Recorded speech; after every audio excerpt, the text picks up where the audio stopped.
السلام علیکم ورحمت الله وبرکاتو. یو محترم ورور دا پوښتنه کړې ده په موبایل کې چې کوم قرآن وي هغه بیت خلا ته وړل د دې څه حکم دی؟ آیا دا ګناه لري او که نه لري؟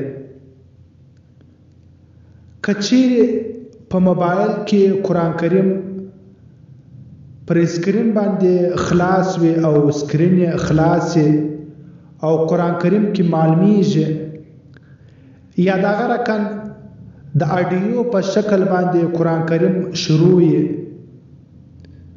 په داسې صورت کې بیت خلا ته وړل دا جایز نه دي.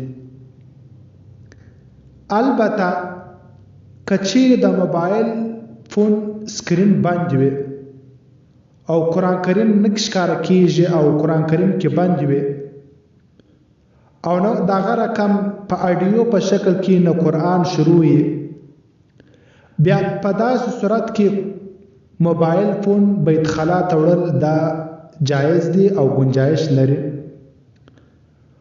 فقط والله اعلم دارالفتاء جامعه علوم اسلامیه علامه محمد یوسف بنوری ټاون کراچی